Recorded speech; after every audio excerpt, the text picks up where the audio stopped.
Hello viewers, my name is Bhavna Mathur, lecturer electronics from GWPC Ajmer. आज मैं आपको EL307 linear integrated circuit and design subject के अंदर unit first IC fabrication में integrated register और के बारे में बताऊंगी कि इंटीग्रेटेड रजिस्टर क्या होते हैं। अब जैसा कि हमने अभी इंटीग्रेटेड सर्किट के बारे में पढ़ा कि इंटीग्रेटेड सर्किट में एक सिंगल आईसी चिप पे बहुत सारे कंपोनेंट्स को माउंट किया जाता है। इंटीग्रेटेड रजिस्टर जब हम बनाते हैं तो इंटीग्रेटेड रजिस्टर में पी टाइप डिफ्यूज़न ज़्यादा काम में लिया जाता है, क्योंकि पी टाइप डिफ्यूज़न का जो रेजिस्टेंस है वो ज़्यादा होता है as compare to N type layer. अब जो ये डिफ्यूज़ करते हैं हम लेयर पी टाइप की, ये बहुत थिन होती है, इसलिए इससे जो रेजिस्टेंस बनता है वो कहलाता है शीट रेजिस्टेंस, जिसे हम आर एस से रिप्रेजेंट करते हैं। यहाँ जो मैंने डायग्राम में शीट रेजिस्टेंस का डायग्राम शो किया गया है। शीट रेजिस्टेंस में हम देख रहे हैं कि इस रेजिस्टेंस की लेंथ है एल, विड्थ है W, और जो थिकनेस है मतलब कितनी डेप्थ तक आप डिफ्यूज़ करा रहे हो उसको हम रिप्रेजेंट कर रहे हैं यहाँ पे Y से। इसकी डेप्थ भी डिसाइड करती है कि ये जो मतलब रेजिस्टेंस है वो कितना पतला है, शीट रेजिस्टेंस कितना पतला है वो इसकी डेप्थ Y से डिसाइड होता है। अब अपन ने ये दिखाया गया कि इसका क्रॉस सेक्शनल एरिया, ये वाला जो हैच पोर्शन है ये क्रॉस सेक्शन एरिया है, तो एरिया आप इसका कैसे निकाल सकते हैं। एरिया हम जानते हैं कि होता है लेंथ इनटू विड्थ, लेकिन इस पार्ट का एरिया नहीं निकालना है। एक्चुअली इसमें करंट कहाँ से फ्लो रही है, इस पार्ट में करंट शो कर रही है, तो यहाँ से एंटर हो रही है और यहाँ से निकल रही है, तो हमें एरिया भी ये वाला लेना पड़ेगा। तो इसका जो एरिया होगा वो हो जाएगा, इसमें एक डायमेंशन तो आ गई ये अपनी y आ गई और दूसरी डायमेंशन आ गई w, तो एरिया होगा इसका w इंटू वाई। अब हमने जो ये शीट रेजिस्टेंस लिया है इसमें हम ये मान रहे हैं स्टार्टिंग में कि L और W बराबर है, यानी स्क्वायर ऊपर वाला पार्ट कैसा है, स्क्वायर शेप का है, तो जो W होगा वही L होगा। तो हम इस लेंथ को क्या कह सकते हैं, W इंटू इस एरिया को कह सकते हैं W इंटू वाई या L इंटू वाई, क्योंकि यहाँ पे क्या है L और W इक्वल है। तो अब इससे हम RS यानी शीट रेजिस्टेंस की वैल्यू निकालेंगे। अब R का रेजिस्टेंस का फॉर्मूला होता है R is equal to rho L by A. L होती है length of the conductor, A होता है cross sectional area of conductor and rho होता है रजिस्टिविटी। तो अब शीट रेजिस्टेंस RS को कैलकुलेट करेंगे तो RS का फॉर्मूला हो गया rho L by A. L अपन ने इसकी लेंथ मानी। अब एरिया हमने क्रॉस सेक्शनल एरिया जो ये काम में आया वो अपना कौन सा आया था, W इंटू वाई। W क्या थी, उसकी विड्थ थी, और Y क्या थी, थिकनेस थी। अब हम जानते हैं कि अगर L और W बराबर हैं तो एरिया बराबर क्या हो गया, एरिया बराबर हो गया L इंटू वाई। अब ये L इंटू वाई अगर हम इसमें पुट करेंगे एरिया की जगह तो हमारा RS की जो वैल्यू आएगी वो आ जाएगी RS इज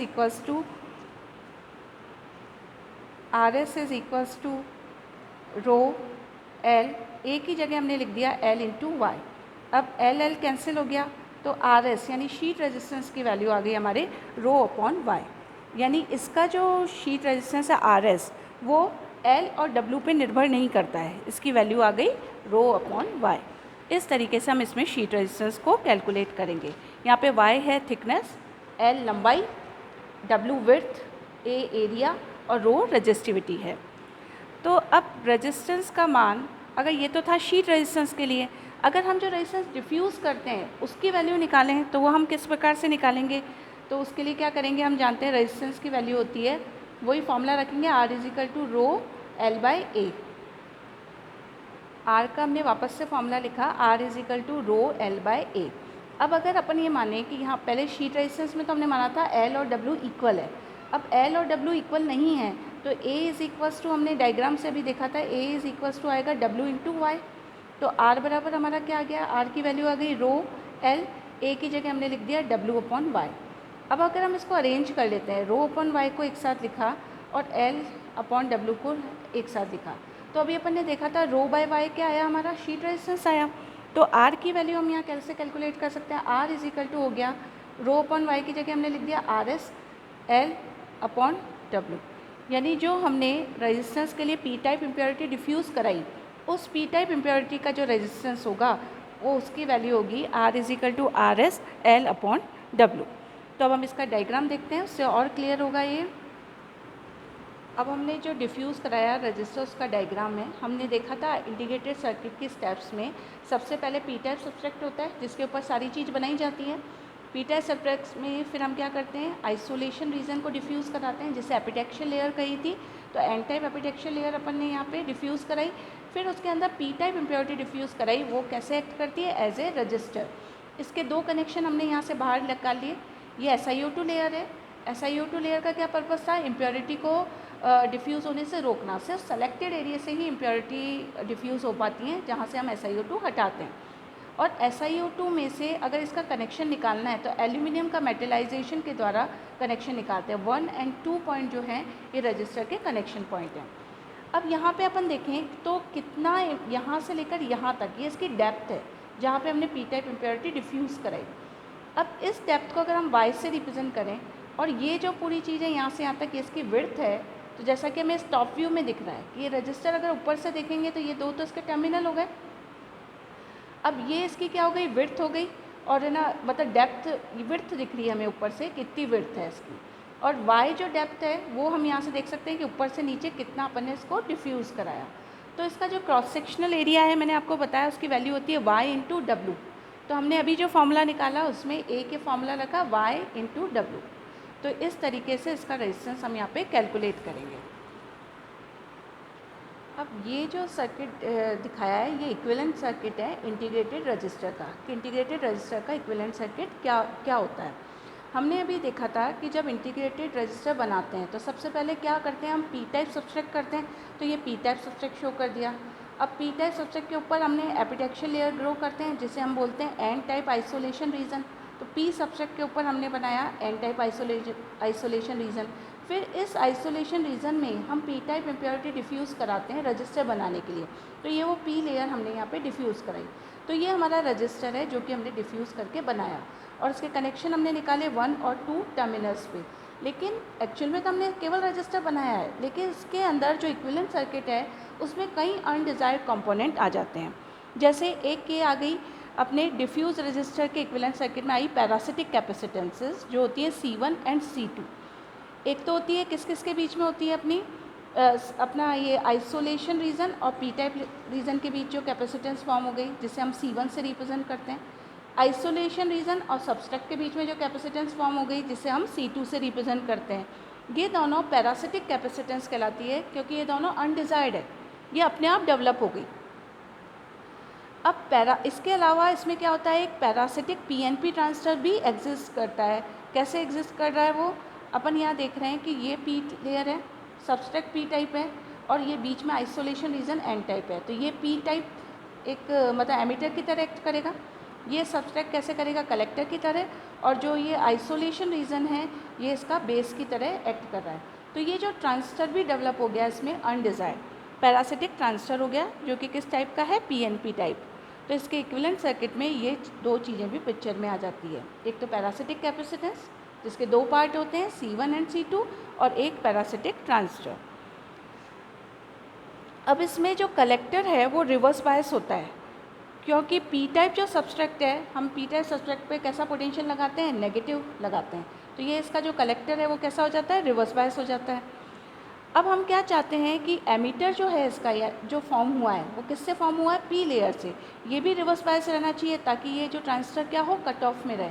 ये तो रिवर्स होता है सब्सट्रैक्ट, तो इन दोनों के बीच में हमने देखा था ना कि इसको पी टाइप सब्सट्रैक्ट को रिवर्स बायस बनाते हैं इसकी तुलना में, आइसोलेशन रीजन की तुलना में। इसके लिए पी को नेगेटिव से कनेक्ट करते हैं और एन को पॉजिटिव से।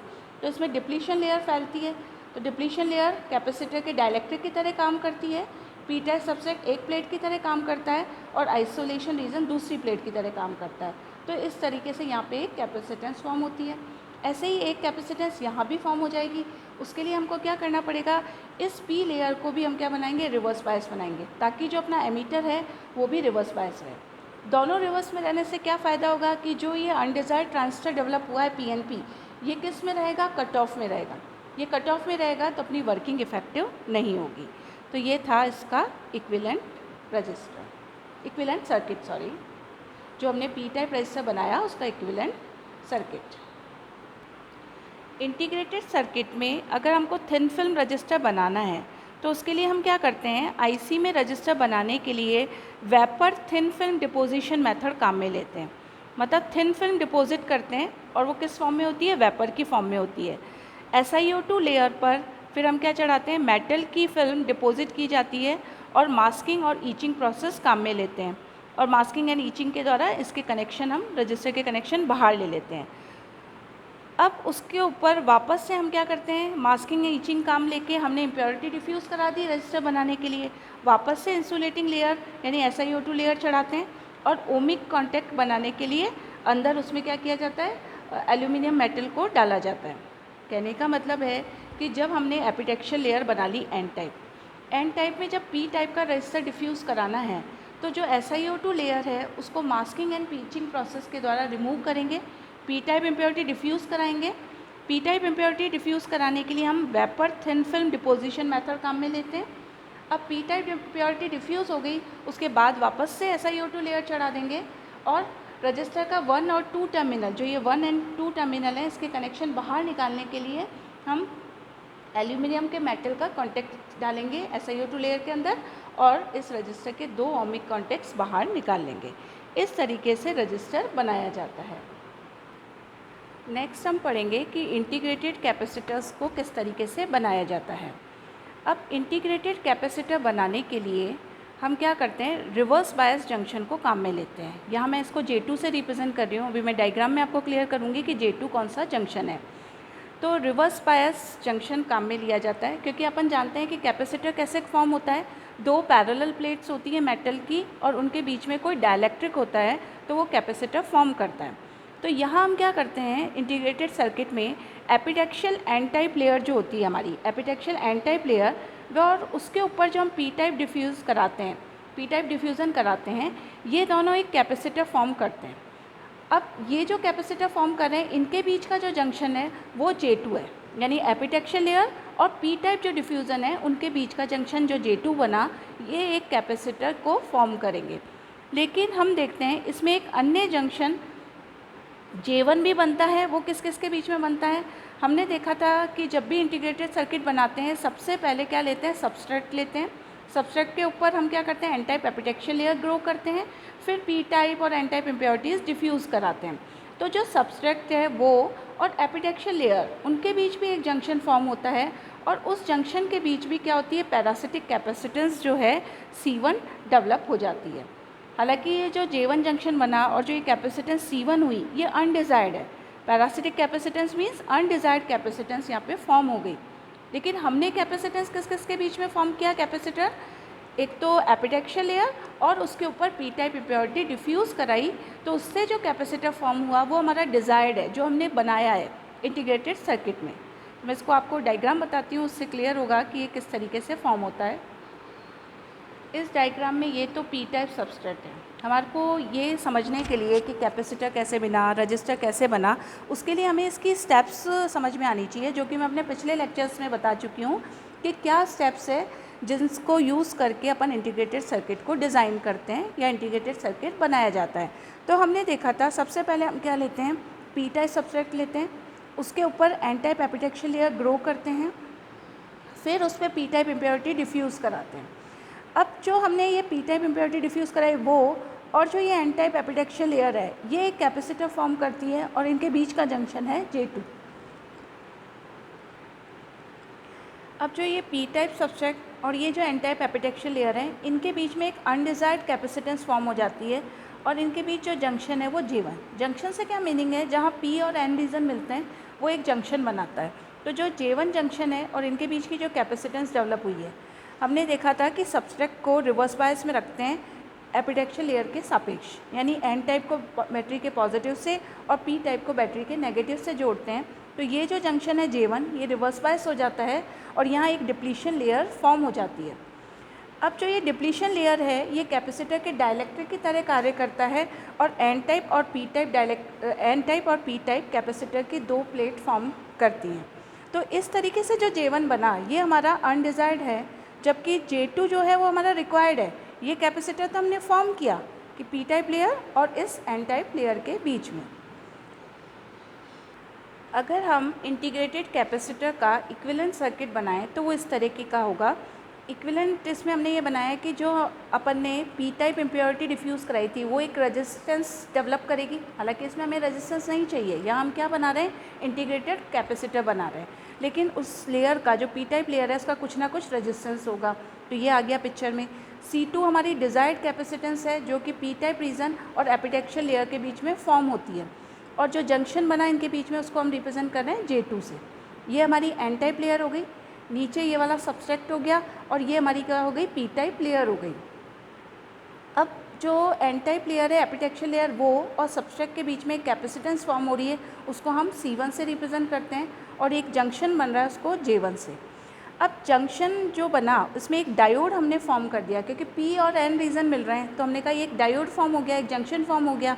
तो एन टाइप लेयर ऊपर है इसलिए नेगेटिव ऊपर रखा, और पी टाइप सब्सट्रैक्ट नीचे है तो पॉजिटिव नीचे रखा। ऊपर जो जंक्शन फॉर्म हुआ J2, इसमें ऊपर पी टाइप इम्प्योरिटी डिफ्यूज़ कराई है, तो पी टाइप को ऊपर रखा और एन टाइप को हमने यहाँ नीचे लगा दिया। तो इस तरीके का इसका इक्विवेलेंट सर्किट बनता है। अब यहाँ हमें ये रखा जाता है कि जो हमारी डिज़ायर्ड कैपेसिटेंस है C2, उसकी वैल्यू C1 से ज़्यादा रखी जाती है, क्योंकि C1 तो अनडिज़ायर्ड है, पैरासिटिक कैपेसिटेंस है। तो C2 की जो वैल्यू है वो किन किन चीज़ों पे डिपेंड करती है। C2 की वैल्यू डिपेंड करती है जंक्शन के एरिए पर, जो जंक्शन फॉर्म हुआ J2 उसके एरिए पर, इम्प्योरिटी का कंसंट्रेशन यानी पी टाइप इम्प्योरिटी कितनी डिफ्यूज़ कराई है, सीरीज़ रेजिस्टेंस जो फॉर्म हुआ है इस पर, और सीरीज़ रेजिस्टेंस किस पर डिपेंड करेगा, एरिए पर और लेंथ पर। जो आपने पी टाइप इम्प्योरिटी डिफ्यूज़ कराई है उसका एरिया और उसकी लेंथ पे। तो अब अपन ने जो देखा कि जो C2 की वैल्यू है वो 3 मेनली चीज़ों पर डिपेंड कर रही है। एक तो है जंक्शन एरिया, एक इम्प्योरिटी कंसंट्रेशन, नेक्स्ट है सीरीज़ रेजिस्टेंस, और उसके अलावा ये थोड़ा बहुत एन टाइप लेयर के रेजिस्टेंस पे भी निर्भर करता है। अब हम C1 जो है, जो ये अनडिज़ायर्ड प्रोड्यूस हुई है, C1 को कम करने के लिए हम क्या करते हैं, जो सब्सट्रैक्ट है उसको बहुत ज़्यादा नेगेटिव वोल्टेज पे रखा जाता है। ये तो अभी हमने बार बार बता रही हूँ मैं ये चीज़ कि सब्सट्रैक्ट को नेगेटिव रखते हैं with respect to N type epitaxial layer. उससे ये दोनों क्या होते हैं, रिवर्स बायस होते हैं, और रिवर्स बायस होने से क्या होता है, रिवर्स बायस होने से एक इनके बीच में ये रिवर्स जंक्शन फॉर्म हो गया J1 और एक कैपेसिटेंस फॉर्म हो गई C1। अब इसको बहुत ज़्यादा अपन ने क्या रखा, नेगेटिव पोटेंशियल पे रखा सब्सट्रैक्ट को। जंक्शन कैपेसिटर C2 पॉलराइज्ड होता है, क्योंकि J2 रिवर्स बायस होता है। J2 जंक्शन भी हम रिवर्स बायस रखेंगे, तो C2 किस टाइप का बनेगा, पॉलराइज, यानी ऊपर टर्मिनल पॉजिटिव हो गया और ये वाला टर्मिनल नेगेटिव हो गया। तो इस तरह से पॉलराइज कैपेसिटर इस पर फॉर्म किया जाता है। अब कैपेसिटर में ही हम देखेंगे कि थिन फिल्म कैपेसिटर कैसे बनाया जाता है इंटीग्रेटेड सर्किट में। अभी जो भी कैपेसिटर हमने पढ़ा वो पॉलराइज कैपेसिटर था। अगर हमने को metal oxide semiconductor non polarize capacitor बनाना है, या कैपेसिटर होता है जो थिन फिल्म कैपेसिटर होते हैं, ये कैसे होते हैं, नॉन पॉलराइज कैपेसिटर होते हैं। इनको बनाने के लिए हम क्या करते हैं कि जो SiO2 लेयर है वो तो डाइलेक्ट्रिक की तरह कार्य करती है, और सरफेस पर जो SiO2 लेयर का सरफेस है उस पर मेटल की जो थिन फिल्म लगाई वो टॉप प्लेट की तरह, और नीचे वाली जो एन टाइप एपिटेक्शियल लेयर है जो हैविली डॉप्ड होती है वो दूसरी प्लेट की तरह इसमें कार्य करती है। तो इसका मैं आपको डायग्राम बताती हूँ कि किस तरीके से प्लेटें कैपेसिटर फॉर्म। ये थिन फिल्म कैपेसिटर शो किया है। इसमें क्या होता है, पी टाइप सब्सट्रैक्ट लेते हैं, इसके ऊपर N type epitaxial layer grow की जाती है। इस एन टाइप एपिटेक्शियल लेयर में ही हम हैवी कंसंट्रेशन का N+ layer N+ impurity diffuse कराते हैं। N+ का मतलब है यहाँ इम्प्योरिटी का कंसंट्रेशन ज़्यादा है, ताकि यहाँ पे मतलब ये कैपेसिटर की एक प्लेट फॉर्म करता है और कनेक्शन टॉप पे लेते हैं इसका, तो कनेक्शन सही तरीके से फॉर्म हो, इसलिए हमने यहाँ इम्प्योरिटी का कंसंट्रेशन ज़्यादा रखा है। फिर इसके ऊपर SiO2 लेयर ग्रो करते हैं। SiO2 लेयर ग्रो करी और उसके ऊपर हम क्या करते हैं, मेटल की, एल्यूमिनियम मेटल की एक लेयर चढ़ाते हैं जो कि कैपेसिटर की दूसरी प्लेट की तरह एक्ट करता है। यानी कैपेसिटर की एक प्लेट तो ये हो गई, SiO2 लेयर डाइलेक्ट्रिक की तरह कार्य कर रहा है, और जो ये N+ इम्प्योरिटी डिफ्यूज़ कराई ये दूसरी प्लेट की तरह कार्य कर रही है। इसका कनेक्शन हमने B पॉइंट पर अलग से निकाल दिया। तो इस तरीके से हमारा क्या बन रहा है, एक कैपेसिटर फॉर्म हो रहा है। किस किस के बीच में, SiO2 लेयर डाइलेक्ट्रिक का काम कर रही है, SiO2 के ऊपर जो एल्यूमिनियम मेटल की प्लेट है वो एक प्लेट हो गई कैपेसिटर की, और जो ये N+ लेयर है ये कैपेसिटर की दूसरी प्लेट की तरह कार्य करती है। इसको हैविली डोप्ड बनाया जाता है। अब जो कैपेसिटेंस का मान है वो 0.4 पिकोफैरेड पर माइल स्क्वायर होता है कैपेसिटेंस की वैल्यू, और इसकी जो थिकनेस होती है, मतलब कितनी थिकनेस तक हम डिफ्यूज़ कराएंगे ये 500 एंगस्ट्रॉम होती है। कैपेसिटेंस जो है वो हम जानते हैं कि थिकनेस के इन्वर्सली वेरी करती है, मतलब कैपेसिटेंस जो है वो थिकनेस के इन्वर्सली प्रोपोर्शनल होती है। अब अगर हम इसका इक्विवेलेंट सर्किट बनाएं तो यहाँ हम ये देख रहे हैं कि पी टाइप सबस्ट्रेट और एन टाइप लेयर के बीच में एक जंक्शन फॉर्म हो रहा है और इन जंक्शन के बीच में एक पैरासिटिक कैपेसिटेंस फॉर्म हो रही है जिसे हम C1 से शो करते हैं। और इसके अलावा एक रेजिस्टेंस भी पिक्चर में आ जाएगा, क्योंकि जो ये एन टाइप लेयर है, ये N+ लेयर है जो कि कैपेसिटर की एक प्लेट है, इसका भी कुछ ना कुछ रेजिस्टेंस है। लेकिन हम जानते हैं कि जो एन टाइप लेयर होती है उसका रेजिस्टेंस कम होता है as compare to P type layer, और N+ काम में लेने से रेजिस्टेंस और भी ज़्यादा क्या हो जाता है, रिड्यूस हो जाता है। तो अब हम इसका इक्विवेलेंट सर्किट देखते हैं। अब ये इक्विवेलेंट सर्किट दिखाया गया, C हमारी डिज़ायर्ड कैपेसिटेंस है, इसका अब इसमें जो एन टाइप लेयर हमने काम में ली है कैपेसिटेंस की, उसका जो रेजिस्टेंस है वो इस R से रिप्रेजेंट किया है, उसकी वैल्यू 5 to 10 ओम्स के बीच में होती है। जो ये C डिज़ायर्ड है उसकी वैल्यू इतनी है, उसकी वैल्यू है 0.25 पिकोफैरेड पर माइल स्क्वायर, जो भी हमने यहाँ पे यूज़ लिया है। अब जो J1 प्रोड्यूस हुआ वो किस किस के बीच में हुआ, जो एन टाइप लेयर है वो और पी टाइप सबस्ट्रेट। एक्चुअल में हमने क्या देखा है कि पी टाइप सबस्ट्रेट के ऊपर एपिटेक्शियल लिया और एपिटेक्शियल में हाई इम्प्योरिटी डिफ्यूज़ करा के उसका कनेक्शन बाहर ले लिया। लेयर तो दो ही हैं, पी टाइप और एन टाइप, लेकिन कनेक्शन लेने के लिए हमने हैवी इम्प्योरिटी का कंसंट्रेशन लेके एक N+ लेयर बना ली और उसका कॉन्टैक्ट हमने कैपेसिटर की प्लेट की तरह बाहर ले लिया। तो जंक्शन तो एक ही फॉर्म हुआ, एक तो सबस्ट्रेट के बीच में, एक एन टाइप लेयर के बीच में। तो ये जंक्शन हो गया J1 और इनके बीच में जो कैपेसिटेंस फॉर्म हुई, क्यों, क्योंकि पी टाइप सबस्ट्रेट हमेशा रिवर्स बायस पे होता है as compare to N type layer, यानी एन टाइप लेयर को आप पॉजिटिव से कनेक्ट करते हो और पी टाइप को नेगेटिव से करते हो। तो ये जंक्शन हमेशा क्या रहता है, J1 रिवर्स बायस रहता है। तो इस तरीके से ये इसका इक्विवेलेंट सर्किट हो गया। अब जैसे भी हमने देखा कि इंटीग्रेटेड ट्रांजिस्टर देखे, इंटीग्रेटेड डायोड देखे, अब इंटीग्रेटेड रजिस्टर, कैपेसिटर, ये सब हमने अपने डिफरेंट लेक्चर्स में देखे। लेकिन इंडक्टर जो होता है वो इस इंटीग्रेटेड सर्किट पे नहीं बनाया जाता है। अगर इंडक्टर किसी सर्किट में लगाना है तो उसे अलग से बाहर से डिस्क्रीट कंपोनेंट के रूप में लगाया जाता है। नेक्स्ट हमारा टॉपिक है स्केल ऑफ इंटीग्रेशन। एक आईसी चिप पर जितने कंपोनेंट फिट किए गए हैं उसके आधार पर स्केल ऑफ इंटीग्रेशन होता है। यानी स्केल ऑफ इंटीग्रेशन का मीनिंग है the number of components fitted into a standard size IC represent it's integrated scale. और हम इसको ऐसे भी कह सकते हैं, in other words it is a density of components, मतलब एक आईसी चिप पे कितने कंपोनेंट्स माउंट किए हैं उसके आधार पर स्केल ऑफ इंटीग्रेशन होता है। तो इसको हम क्लासीफाई कर सकते हैं जैसे एसएसआई का मतलब होता है small scale integration. Small scale integration में क्या होता है कि इसके अंदर लेस देन 100 कंपोनेंट्स होते हैं, मतलब एक आईसी चिप के ऊपर 100 से कम कंपोनेंट्स लगे होते हैं और इसमें लगभग कितने गेट्स होते हैं, 10 गेट्स होते हैं। नेक्स्ट है medium scale integration. Medium scale integration में क्या होता है कि लेस देन 500 कंपोनेंट्स होते हैं, यानी कंपोनेंट्स की संख्या 500 से कम होती है और जो गेट्स होते हैं वो 10 से तो ज़्यादा बट 100 से क्या होते हैं, कम होते हैं। तो ये हो गया मीडियम स्केल इंटीग्रेशन। इसके बाद है लार्ज स्केल इंटीग्रेशन LSI। इसमें क्या होता है 500 से लेकर अपना 3 लाख तक कंपोनेंट्स इसके ऊपर माउंट किए जाते हैं और जो गेट्स होते हैं वो 100 से ज़्यादा होते हैं बट 10,000 से कम होते हैं, लेस देन 10,000 गेट्स इस पर बनाए जाते हैं। अब LSI के बाद नेक्स्ट हमारा आता है VLSI, very large scale integration. इसके अंदर क्या होता है वेरी लार्ज स्केल इंटीग्रेशन में 30, मतलब अपन देखें इसमें 3 लाख कंपोनेंट पर चिप के ऊपर इसमें क्या किए जाते हैं, माउंट किए जाते हैं। इसमें अभी मैं गेट्स बताती हूँ, गेट्स भी कितने होंगे। और VVLSI एक और इस इंटीग्रेशन की टेक्निक है, इससे बोलते हैं हम very very large scale integration.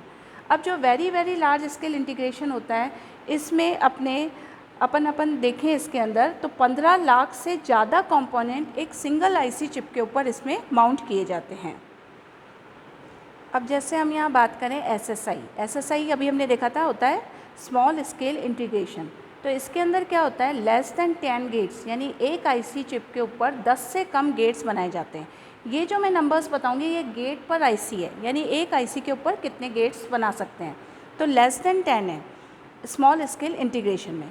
अब स्मॉल स्केल इंटीग्रेशन कहाँ यूज़ में आता है? लॉजिक गेट्स जो हैं वो SSI टेक्निक के द्वारा बनाए जाते हैं, एंड गेट, और गेट, नैंड गेट, तो उसमें SSI इंटीग्रेशन काम में लेते हैं।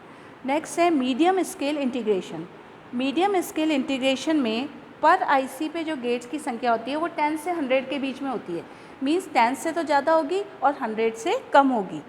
अब MSI जो है टेक्निक, इसको हम फ्लिप फ्लॉप बनाने में, एडर्स बनाने में, काउंटर्स बनाने में यूज़ लेते हैं। इसके बाद नेक्स्ट है LSI। LSI की फुल फॉर्म है लार्ज स्केल इंटीग्रेशन। तो लार्ज स्केल इंटीग्रेशन में हम ले सकते हैं 100 से लेकर 10,000 गेट्स इसमें एक IC चिप के ऊपर बनाए जा सकते हैं। अब LSI का यूज़ क्या है? जैसे प्रोग्रामेबल लॉजिक डिवाइसेस हैं, छोटी मेमोरी चिप्स हैं, उनमें हम क्या काम लेते हैं? LSI, large scale integration technique काम में ली जाती है। नेक्स्ट है VLSI, very large scale integration. तो वेरी लार्ज स्केल इंटीग्रेशन में 10,000 से लेकर 1 लाख तक के गेट एक सिंगल IC चिप के ऊपर बनाए जा सकते हैं। अब जो वेरी लार्ज स्केल इंटीग्रेशन है, इसका यूज़ है कॉम्प्लेक्स प्रोग्रामेबल लॉजिक डिवाइस बनाने में, लार्ज मेमोरी चिप बनाने में इसको यूज़ करते हैं। उसके बाद हम देखें तो नेक्स्ट है अपना VVLSI, यानी वेरी लार्ज स्केल इंटीग्रेशन, या इसे अल्ट्रा लार्ज स्केल इंटीग्रेशन भी कहते हैं। इसमें 1 लाख से ज़्यादा गेट्स एक IC चिप के ऊपर बनाए जाते हैं। तो इनका पर्पज़ है, इनका यूज़ है 8 बिट या 16 बिट माइक्रो प्रोसेसर में ये टेक्निक काम में ली जाती है। तो आज के लेक्चर में हमने देखा कि इंटीग्रेटेड रजिस्टर कैसे बनाते हैं, इंटीग्रेटेड कैपेसिटर कैसे बनाते हैं, और इंटीग्रेटेड जो है अपना इंटीग्रेशन की जो टेक्निक है SSI, MSI, LSI, VLSI और ULSI, इनके बारे में आज हमने स्टडी करी। Thank you.